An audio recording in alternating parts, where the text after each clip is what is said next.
Hello കുട്ടികളെ, പുതിയൊരു വീഡിയോയിലേക്ക് എല്ലാവർക്കും സ്വാഗതം. ഇന്ന് നമ്മൾ എടുക്കാൻ പോകുന്നത് 5ാം ക്ലാസ്സിലെ 10th ചാപ്റ്റർ റെക്റ്റാങ്കിൾ മാത്ത് എന്നുള്ള പാഠഭാഗത്തിലെ അടുത്ത പോർഷനാണ്.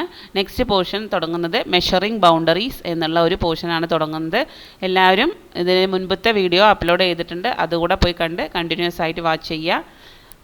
ചാനൽ എല്ലാവരും സബ്സ്ക്രൈബ് ചെയ്തിട്ട് വേണം കേട്ടോ കാണാൻ, അതുപോലെ സ്കിപ്പ് ചെയ്യാതെ കാണുകയും ചെയ്യുക. നമുക്ക് പുതിയ ക്ലാസ്സിലേക്ക് പോവാം. മെഷറിംഗ് ബൗണ്ടറീസ് എന്ന് പറഞ്ഞാൽ നിങ്ങൾക്ക് എന്താണ് മനസ്സിലായിട്ടുള്ളത്? അപ്പം നമ്മളുടെ വീടിരിക്കുന്ന ഒരു സ്ഥലം, ആ വീടിന് ചുറ്റും എന്തുണ്ട്? മതിലുണ്ടാവും, അല്ലെങ്കിൽ വേലി ഉണ്ടാവും അല്ലേ?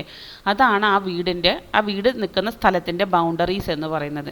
നമ്മളുടെ സ്ഥലം അതുവരെ ഉള്ളൂ, നമ്മളുടെ ബൗണ്ടറി അതുവരെ ഉള്ളൂ, അതിനപ്പുറത്ത് മറ്റുള്ള ആൾക്കാരുടെ ആയിരിക്കും. അപ്പോൾ അങ്ങനെ നോക്കുകയാണെങ്കിൽ ഈ ഒരു റെക്റ്റാങ്കിളിൻ്റെ ബൗണ്ടറി എന്ന് പറഞ്ഞാൽ ഏതായിരിക്കും? ഈ ചുറ്റും കാണുന്ന ഈ റെഡ് ലൈൻ ആയിരിക്കും അല്ലേ? ഈ ചുറ്റും കാണുന്ന ഈ റെഡ് ലൈനാണ് ഈ ഒരു റെക്റ്റാങ്കിളിൻ്റെ ബൗണ്ടറീസ് എന്ന് പറഞ്ഞാൽ കേട്ടോ. The children have also pasted colored threads along the edges of each rectangle they have made. നമ്മൾ മുൻപത്തെ പേജിൽ കാണിച്ച കുറേ റെക്റ്റാങ്കിളിൻ്റെ പിക്ചേഴ്സിൽ എന്ത് ചെയ്തിട്ടുണ്ട്? ഒരു റെഡ് ലൈൻ കൊണ്ടാണ് റെക്റ്റാങ്കിൾ ഓരോന്നും വരച്ചിരിക്കുന്നത്. What is the length of the thread required to paste around the first rectangle? അങ്ങനെയാണെങ്കിൽ ആ ഒരു റെഡ് ലൈനിൻ്റെ ലെങ്ത് എത്രയായിരിക്കും എന്നാണ് ചോദിക്കുന്നത്. 6 cm for each of the top and bottom edges. രണ്ട് സൈഡ് ടോപ്പിലും ബോട്ടത്തിലും എത്ര സെൻറ്റിമീറ്റർ ഉണ്ട്? 6 cm ഉണ്ട്. ഇവിടെ 6 cm ഉണ്ട്, അതേ അളവ് തന്നെയാണ് ഇവിടെയും വരിക, 6 cm ഉണ്ട്. And 1 cm for each of the left and right edges is required. 1 cm, ഈ സൈഡും 1 cm ആണ്, ഇവിടെ സൈഡും 1 cm ആണ്. ഓൾ ടുഗദർ എല്ലാം കൂട്ടി ആഡ് ചെയ്യുമ്പോൾ 6 + 6 + 1 + 1 = 14 cm നമ്മൾക്ക് ടോട്ടൽ അളവ് കിട്ടും. ആ ഒരു റെഡ് ലൈനിൻ്റെ അളവ് കിട്ടും. ഇതൊരു നൂലാണ് എന്ന് വിചാരിക്കുക. ഈ നൂല് ഇതുപോലെ റെക്റ്റാങ്കിൾ ഷേപ്പിൽ വെച്ച് അതിൻ്റെ അളവ് എടുക്കുകയാണെങ്കിൽ നമ്മൾക്ക് എത്ര കിട്ടും? 14 cm അളവ് കിട്ടും. This length taken around the rectangle is called its perimeter. നമ്മൾ എന്ത് പറയും ഇതിനെ? ഈ ലെങ്ത്തിനെ, റെക്റ്റാങ്കിളിൻ്റെ ചുറ്റുമുള്ള ഈ ഒരു ലെങ്ത്തിനെ നമുക്ക് എന്തായിട്ട് വിളിക്കാം? പെരിമീറ്റർ എന്ന് വിളിക്കാം. ഇതിൻ്റെ ചുറ്റളവ് എന്ന് പറയും. റെക്റ്റാങ്കിളിൻ്റെ ചുറ്റളവാണ് ഈ റെഡ് ലൈൻ കാണുന്നത് കേട്ടോ. അപ്പോൾ ചുറ്റളവ്, പെരിമീറ്റർ എന്താണെന്നുള്ളത് മനസ്സിലാക്കി വെക്കുക. പെരിമീറ്റർ എന്ന് പറഞ്ഞാൽ ഈ ഒരു റെക്റ്റാങ്കിളിൻ്റെ ചുറ്റുമുള്ള അളവിനെ, മൊത്തത്തിലുള്ള ടോട്ടലായിട്ടുള്ള ഈ അളവിനെയാണ് നമ്മൾ പെരിമീറ്റർ എന്ന് പറയുന്നത്. Thus the perimeter of the rectangle given above is 14 cm. അപ്പോൾ ഈ റെക്റ്റാങ്കിളിൻ്റെ പെരിമീറ്റർ എത്രയാണ് നമ്മൾക്ക് കിട്ടിയത്? 14 cm ആണ്. Now we can write the perimeters of the rectangle also in our table. നമ്മൾക്ക് ഒരു ടേബിൾ തന്നിട്ടുണ്ട്, അതിൽ വിഡ്ത്ത്, ഹൈറ്റ് എല്ലാം തന്നിട്ടുണ്ട്. അതിൽ ഓരോ റെക്റ്റാങ്കിളിൻ്റെയും പെരിമീറ്റർ കണ്ടുപിടിക്കാനാണ് പറഞ്ഞിരിക്കുന്നത്. ആദ്യത്തെ നമ്മൾ കണ്ടുപിടിച്ചു, 6 cm വിഡ്ത്ത്, 1 cm ഹൈറ്റ് ഉള്ള ഒരു റെക്റ്റാങ്കിളിൻ്റെ പെരിമീറ്റർ 14 ആണ് എന്ന് നമ്മളിവിടെ കണ്ടുപിടിച്ചിട്ടുണ്ട്. അടുത്ത റെക്റ്റാങ്കിൾ നോക്കൂ. വിഡ്ത്ത് വന്നിരിക്കുന്നത് 3 cm, ഹൈറ്റ് വന്നിരിക്കുന്നത് 2 cm ആണ്. വിഡ്ത്ത് വന്നിരിക്കുന്നത് എത്രയാണ്? 3 cm. 3 cm, ഹൈറ്റ് വന്നിരിക്കുന്നത് 2 cm ആണ്. അങ്ങനെയാണെങ്കിൽ പെരിമീറ്റർ എത്രയായിരിക്കും? നമ്മളിവിടെ എല്ലാം കൂടെ ആഡ് ചെയ്യാം. ഒന്നില്ലെങ്കിൽ എല്ലാം കൂടെ ആഡ് ചെയ്തിട്ട് നമ്മൾക്കിവിടെ പെരിമീറ്റർ കണ്ടുപിടിക്കാം. അല്ലെങ്കിൽ നമ്മൾക്ക് ഓരോ വിഡ്ത്തിൻ്റെ കൂടെയും ഹൈറ്റിൻ്റെ കൂടെയും എന്ത് മൾട്ടിപ്ലൈ ചെയ്താൽ മതി? 2 മൾട്ടിപ്ലൈ ചെയ്താൽ മതി. 2 മൾട്ടിപ്ലൈ ചെയ്താൽ മതി കേട്ടോ. അപ്പോൾ നോക്കൂ എങ്ങനെയാണ് വരുന്നത് എന്ന് നോക്കൂ. നമുക്ക് എങ്ങനെ ആഡ് ചെയ്തിട്ട് നോക്കാം എത്രയാണ് കിട്ടുന്നതെന്ന്. 2 + 2 4, 3 + 3 6, 6 + 4 എത്ര വരും? 10 വരും. 10 cm ആണ് പെരിമീറ്റർ കിട്ടി. ഇനി മൾട്ടിപ്ലിക്കേഷനിലൂടെ എങ്ങനെ ചെയ്യുന്ന നോക്കാം. 3 × 2 6, 2 × 2 4, ആഡ് ചെയ്യുക, 10 കിട്ടിയില്ലേ? ഇതന്നെയാണ് ഇവിടെ വരുന്നത് കേട്ടോ. അപ്പോൾ നമുക്ക് 10 cm ഈ റെക്റ്റാങ്കിളിൻ്റെ പെരിമീറ്റർ കിട്ടി. അടുത്തത് നോക്കൂ, അടുത്തതൊരു സ്ക്വയറാണ് അല്ലേ? ഇതിൻ്റെ പെരിമീറ്റർ നമുക്ക് എങ്ങനെ കണ്ടുപിടിക്കാം? ഇതുപോലെ × 2 വെച്ച് ചെയ്താൽ മതി. 3 × 2, 3 × 2. അപ്പോൾ 3 × 2 6 പ്ലസ് 3 × 2 6, 6 + 6 12. എന്നിട്ട് ഇവിടെ നമുക്ക് 12 സെൻറ്റിമീറ്റർ പെരിമീറ്റർ കിട്ടി. അടുത്തത് 9 സെൻറ്റിമീറ്റർ വിഡ്ത്തും 1 സെൻറ്റിമീറ്റർ ഹൈറ്റും. 9 into 2 1 into 2 9 into 2 18 plus 1 into 2 2 എത്ര വരും? 18 19 20 സെൻറ്റിമീറ്റർ പെരിമീറ്റർ കിട്ടി. അടുത്തത്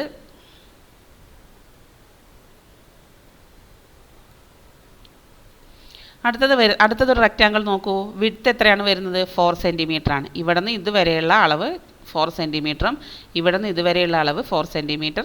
ഹൈറ്റ് വരുന്നത് 3 സെൻറ്റിമീറ്റർ ആണ് അല്ലേ? അപ്പോൾ 4 into 2 3 into 2 4 into 2 8 plus 3 into 2 6 എത്ര വരും? 6 പ്ലസ് 6 എത്ര വരും? 14 വരില്ലേ?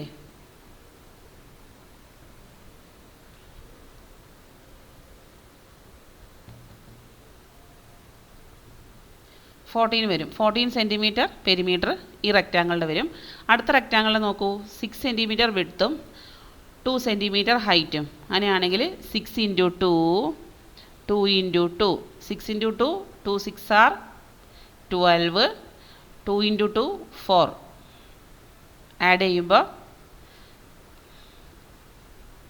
6 1 16 സെൻറ്റിമീറ്റർ പെരിമീറ്റർ വന്നു. അടുത്ത ലാസ്റ്റ് റെക്റ്റാങ്കിൾ നോക്കൂ. 12 സെൻറ്റിമീറ്റർ വിഡ്ത്ത് ഉണ്ട്, 1 സെൻറ്റിമീറ്റർ ഹൈറ്റേ ഉള്ളൂ. ഇവിടെ നിന്ന് ഇതുവരെ 12 സെൻറ്റിമീറ്റർ ഉണ്ട്, ഇവിടെ ഒരു 1 സെൻറ്റിമീറ്റർ ഉള്ളൂ. അപ്പോൾ നമുക്ക് എന്ത് ചെയ്യാം?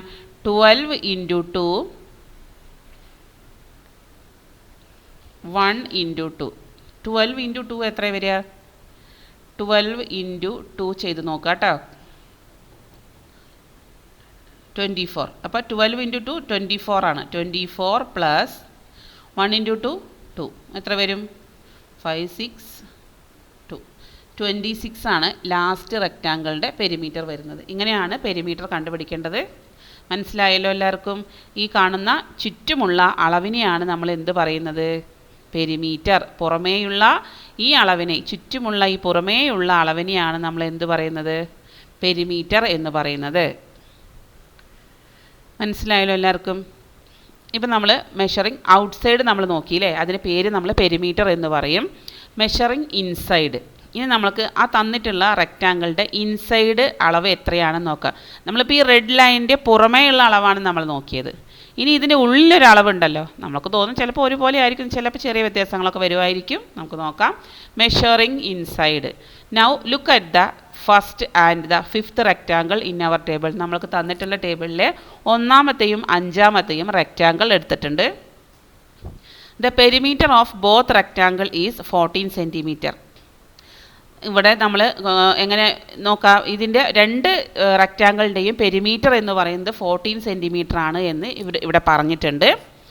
But the rectangle on the left is made with 6 small squares. Left സൈഡിലെ റെക്റ്റാങ്കിൾ, ഈ ലെഫ്റ്റ് സൈഡിലെ റെക്റ്റാങ്കിൾ എങ്ങനെയാണ് ഉണ്ടാക്കിയിരിക്കുന്നത്? 6 സ്മോൾ സ്ക്വയേഴ്സ് വെച്ചിട്ടാണ്. അങ്ങനെയാണെങ്കിൽ the rectangle on the right സൈഡത്തെ റെക്റ്റാങ്കിൾ എങ്ങനെയാണ്? 12 സ്ക്വയേഴ്സ് വെച്ചിട്ടാണ്. ഇത് എണ്ണി നോക്കൂ കേട്ടോ. ഇത് മൊത്തത്തിൽ 12 സ്ക്വയേഴ്സ് വെച്ചിട്ടാണ് ഈ റെക്റ്റാങ്കിൾ ഉണ്ടാക്കിയിരിക്കുന്നത്. ഇത് 6 സ്ക്വയേഴ്സ് വെച്ചിട്ടാണ് ഈ റെക്റ്റാങ്കിൾ ഉണ്ടാക്കിയിരിക്കുന്നത്. എന്നിട്ടും എന്ത് വന്നിട്ടുണ്ട്? അതിൻ്റെ പെരിമീറ്റർ 14 സെൻറ്റിമീറ്റർ വന്നിട്ടുണ്ട്. ഇവിടെ നിന്ന് ഇങ്ങോട്ടുള്ള അളവ് 3 സെൻറ്റിമീറ്റർ, ഇവിടെ നിന്ന് അങ്ങോട്ടുള്ള അളവ് 4 സെൻറ്റിമീറ്റർ ആണ്. അപ്പോൾ 14 സെൻറ്റിമീറ്റർ രണ്ടിൻ്റെ പെരിമീറ്റർ വന്നിട്ടുണ്ട്. This shows that if 2 14 centimetre long string are cut in two 2 different ways to make the edges of rectangle. ഇതിൽ നിന്ന് നമുക്ക് എന്ത് മനസ്സിലാക്കാൻ പറ്റും? 14 സെൻറ്റിമീറ്റർ നീളമുള്ള ഒരു സ്ട്രിങ്ങിനെ നമ്മൾക്ക് കട്ട് ചെയ്ത് 2 തരത്തിൽ റെക്റ്റാങ്കിളിൻ്റെ എഡ്ജസ് വെച്ച് റെക്റ്റാങ്കിൾ ഉണ്ടാക്കാം എന്നാണ് പറഞ്ഞിരിക്കുന്നത്. The measure of the space inside the rectangle will not be the same. പക്ഷേ എന്താണ്? ഇതിൻ്റെ ഉള്ളിലത്തെ അളവ് സെയിം അല്ല. രണ്ട് ചിത്രങ്ങളാണ് നിങ്ങൾക്ക് മനസ്സിലാവണില്ലേ? പക്ഷേ ഇതിൻ്റെ പെരിമീറ്റർ എത്രയാണ് വരുന്നത്?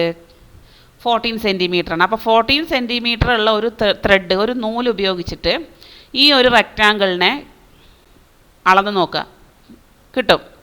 14 സെൻറ്റിമീറ്ററേ വരുള്ളൂ. അതേ 40 സെൻറ്റിമീറ്റർ നൂല് ഉപയോഗിച്ചിട്ട് ഇതിൽ ഒന്ന് വെച്ച് നോക്കൂ, കറക്റ്റ് ആയിരിക്കും, അളവൊക്കെ കറക്റ്റ് ആയിരിക്കും. പക്ഷേ ഉള്ളിലത്തെ അളവ് വ്യത്യാസമുണ്ടല്ലോ. അതാണ് നമ്മൾ ഈ പോർഷനിൽ പഠിക്കാൻ പോണത്. അപ്പോൾ inside space inside the rectangle will not be the same. ഇൻസൈഡിലത്തെ അളവ് എന്തായിരിക്കില്ല, സെയിം ആയിരിക്കില്ല. ഇവിടെ നോക്കാം. In other words the rectangle on the right is more spread out. Right സൈഡിലത്തെ ഈ റെക്റ്റാങ്കിൾ കുറച്ച് സ്പ്രെഡായി പരന്ന് കിടക്കുന്ന ഒരു റെക്റ്റാങ്കിളാണ്. The measure of the spread is called area. അങ്ങനെ സ്പ്രെഡായി വരുന്നതിനെയാണ് നമ്മൾ എന്ത് പറയുന്നത്, അതിൻ്റെ ഏരിയ എന്ന് പറയുന്നത്. അപ്പോൾ ഇൻസൈഡിലത്തെ ഈ അളവിന് നമ്മൾ എന്ത് പറയും, ഏരിയ എന്ന് പറയും.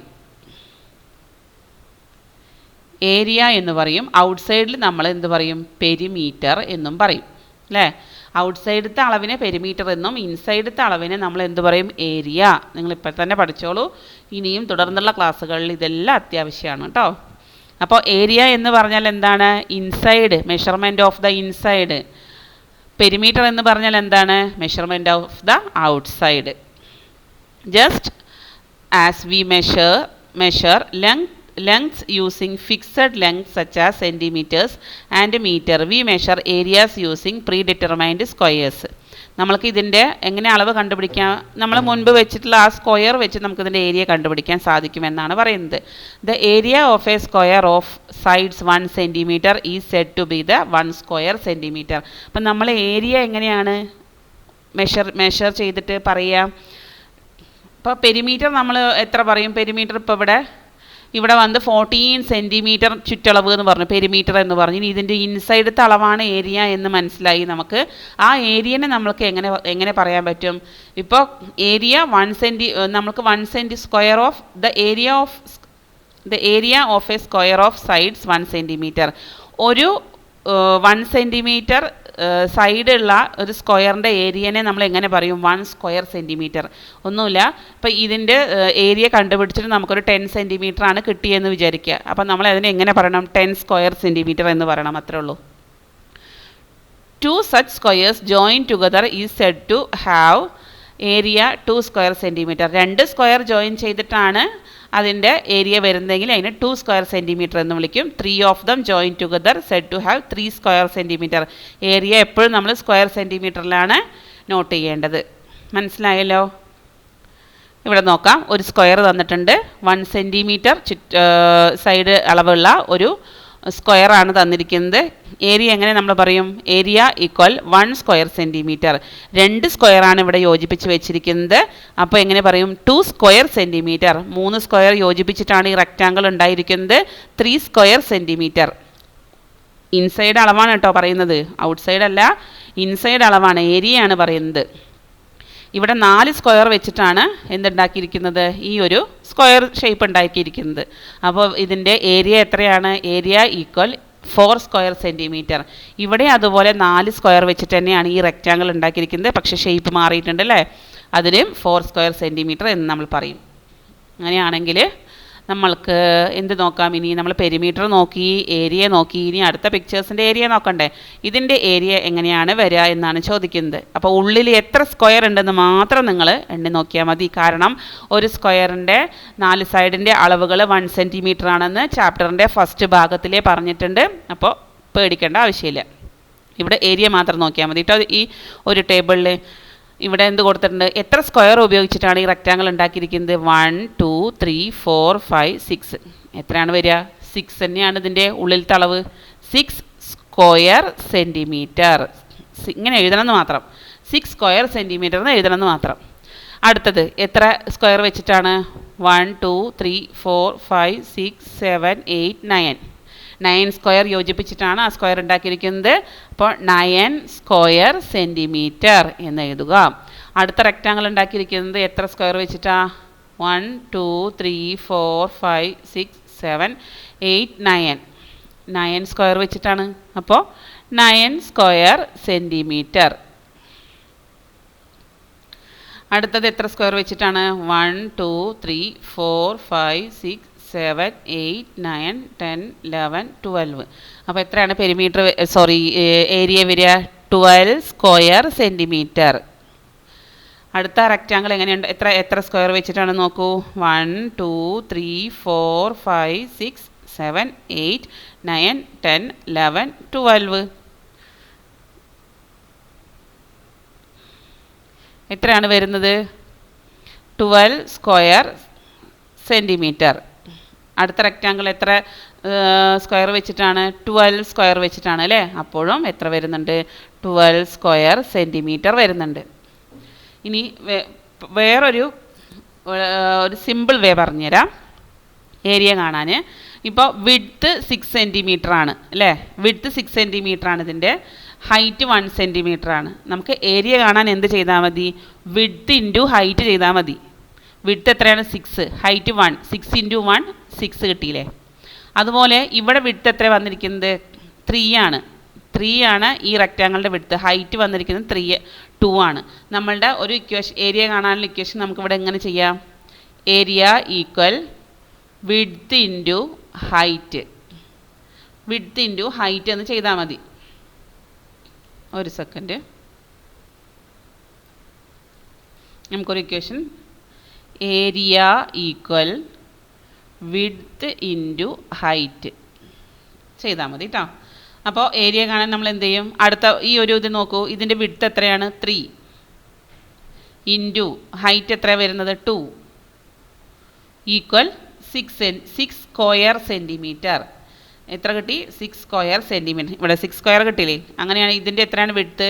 3, ഹൈറ്റ് 3 ഇൻറ്റു 3 9 സ്ക്വയർ സെൻറ്റിമീറ്റർ. ഇവിടെ വിഡ്ത്ത് വരുന്നത് 9ഉം ഹൈറ്റ് വരുന്നത് 1ഉം ആണ്. 1 ഇൻറ്റു 9 സ്ക്വയർ സെൻറ്റിമീറ്റർ. ഇവിടെ വരുന്നത് 4 വിഡ്ത്തും 3 ഹൈറ്റും വരുന്നുണ്ട്. 4 ഇൻറ്റു 3 12 സ്ക്വയർ സെൻറ്റിമീറ്റർ. 6 വിഡ്ത്ത് വരുന്നുണ്ട്, 2 ഹൈറ്റ് വരുന്നുണ്ട്. വിഡ്ത്ത് ഇൻറ്റു ഹൈറ്റ് ചെയ്യുമ്പോൾ 6 ഇൻറ്റു 2 12 സ്ക്വയർ സെൻറ്റിമീറ്റർ. അതുപോലെ 12 വിഡ്ത്ത് വരുന്നുണ്ട്, 1 സെൻറ്റിമീറ്റർ ഹൈറ്റും വരുന്നുണ്ട്. എങ്ങനെ നമുക്ക് കണക്കാക്കാം? ഏരിയ 12 ഇൻറ്റു 1 ചെയ്താൽ മതി. വിഡ്ത്ത് ഇൻറ്റു ഹൈറ്റ് ചെയ്താൽ നമുക്ക് എന്ത് കിട്ടും? നമുക്ക് ഏരിയ കിട്ടും, 12 സ്ക്വയർ സെൻറ്റിമീറ്റർ കിട്ടും. മനസ്സിലായല്ലോ? അപ്പോൾ ഏരിയ കാണാനുള്ള ഒരു ഐഡിയ നിങ്ങൾക്ക് മനസ്സിലായല്ലോ. എല്ലാവരും ടെക്സ്റ്റൊക്കെ നല്ലപോലെ വായിച്ച് നോക്കണം കേട്ടോ. This side of large rectangle, playgrounds, rooms in a building. നമ്മളിപ്പോൾ ഒരു ലാർജ് റെക്റ്റാങ്കിൾ ആണ്, ലാർജ് റെക്റ്റാങ്കിളിൻ്റെ സൈഡ്സ് ആണ് വിചാരിക്കുക. ഇപ്പോൾ ഒരു പ്ലേ ഗ്രൗണ്ട്സ്, നമ്മളുടെ സ്കൂൾ ഗ്രൗണ്ട് അല്ലെങ്കിൽ ക്ലാസ് റൂംസ്, നമ്മളെ വീട്ടിലുള്ള റൂംസ്, ബിൽഡിങ്ങിലത്തെ ഓരോ റൂമുകളൊക്കെ ഉണ്ടല്ലോ. ആർ മെഷേർഡ് ഇൻ മീറ്റേഴ്സ് അല്ലേ. എങ്ങനെയാണ് നമ്മളത് അളന്നെടുക്കുക? മീറ്റേഴ്സിലാണ് നമ്മൾ അളക്കുക. The areas of such rectangle are measured in terms of a square of side 1 meter. അപ്പോൾ എന്താണ് നമ്മൾ പറയുക? അതിന് ഒരു സൈഡിന് 1 മീറ്റർ ആയിട്ടാണ് നമ്മളതിനെ കണക്കിലാക്കി എടുക്കുക. The area of a square of sides 1 metre is said to be 1 square metre. നമ്മളിപ്പോൾ സെൻറ്റിമീറ്ററിൽ കണ്ടുപിടിച്ചുകൊണ്ട് സ്ക്വയർ സെൻറ്റിമീറ്റർ എന്ന് പറയുന്നു. ഇനി മീറ്ററിലാണ് നമ്മൾ ഇത് കണക്കാക്കുന്നതെങ്കിൽ, നമ്മൾ ഏരിയ കണക്കാക്കുന്നത് മീറ്ററിലാണെങ്കിൽ നമുക്ക് എന്ത് പറയാൻ പറ്റും? സ്ക്വയർ മീറ്റർ എന്ന് നമ്മൾ പറയണം. 1 സ്ക്വയർ മീറ്റർ. ഓക്കെ. ഒരു side, the area of a square, ഒരു സ്ക്വയറിൻ്റെ ഏരിയയുടെ ഒരു സൈഡ്, ഒരു സ്ക്വയറിൻ്റെ 1 മീറ്റർ സൈഡ് അളവുള്ള ഒരു സ്ക്വയറിൻ്റെ ഏരിയ എങ്ങനെ നമ്മൾ പറയും? 1 സ്ക്വയർ മീറ്റർ എന്ന് പറയും. 1 സെൻറ്റിമീറ്റർ സൈഡ് അളവുള്ള ഒരു സ്ക്വയറിൻ്റെ ഏരിയ 1 സ്ക്വയർ സെൻറ്റിമീറ്റർ എന്ന് പറയുന്നത് പോലെ 1 മീറ്റർ സൈഡ് അളവുള്ള ഒരു സ്ക്വയറിൻ്റെ അളവിനെ നമ്മൾ എങ്ങനെ പറയും? ഏരിയനെ നമ്മൾ എങ്ങനെ പറയും? 1 സ്ക്വയർ മീറ്റർ എന്ന് പറയും കേട്ടോ. As in the case of small rectangles. ഇനി ചെറിയ റെക്റ്റാങ്കിൾ, നമ്മളിപ്പോൾ റൂംസിൻ്റെയും പ്ലേ ഗ്രൗണ്ടിനെയൊക്കെ നമ്മൾ മീറ്റർ വെച്ചിട്ട് കണക്കാക്കുമ്പോൾ 1 സ്ക്വയർ മീറ്റർ എന്ന് പറയും. ഇൻ കേസ് സ്മോൾ റെക്റ്റാങ്കിൾസിൻ്റെ കേസിലാണെങ്കിൽ 2 such squares join together is said to have area 2 square metre. 2 square join ചെയ്തിട്ടുള്ള സ്മോൾ റെക്റ്റാങ്കിൾസ് ആണെങ്കിൽ 2 സ്ക്വയർ മീറ്റേഴ്സ് എന്നും, 3 സ്ക്വയർ ജോയിൻ ചെയ്ത് വരുന്ന റെക്റ്റാങ്കിളിന് നമ്മൾ ഏരിയൻ്റെ അളവിന് നമ്മൾ 3 സ്ക്വയർ മീറ്റേഴ്സ് എന്നും പറയുന്നതായിരിക്കും. മനസ്സിലായോ എല്ലാവർക്കും? ഈസിയാണ്. എല്ലാവരും വീഡിയോ നല്ലപോലെ കാണുക. മനസ്സിലായിട്ടില്ലെങ്കിൽ ഒരു 1-2 പ്രാവശ്യം കാണുക. വീഡിയോ ലൈക്ക് ചെയ്യണം, ഷെയർ ചെയ്യണം കേട്ടോ. ഫ്രണ്ട്സിനൊക്കെ ഷെയർ ചെയ്യണം കേട്ടോ. എല്ലാവരും സബ്സ്ക്രൈബ് ചെയ്തിട്ട് വേണം കേട്ടോ ക്ലാസ്സൊക്കെ കാണാൻ. ഈസി ആയിട്ട് പറഞ്ഞു തരുന്നില്ലേ? എല്ലാവർക്കും ഇഷ്ടപ്പെടുന്നുണ്ടോ? ഇഷ്ടപ്പെടുന്നുണ്ടെങ്കിലും എന്തെങ്കിലും ഡൗട്ട്സൊക്കെ ഉണ്ടെങ്കിലും കമൻറ്റ് ബോക്സിൽ നിങ്ങൾക്ക് കമൻറ്റ് ചെയ്ത് ചോദിക്കാം. എൻ്റെ ഹെൽപ്പ് ഉണ്ടാവുന്നതായിരിക്കും. എല്ലാവർക്കും നല്ലൊരു ദിവസം നേരുന്നു. Thanks for watching. എൻ്റെ ചാനൽ സബ്സ്ക്രൈബ് ചെയ്യണം കേട്ടോ. Thank you. ബൈ. അടുത്ത ക്ലാസ്സിൽ പുതിയൊരു വീഡിയോ ആയിട്ട് കാണാം. ബൈ മക്കളെ.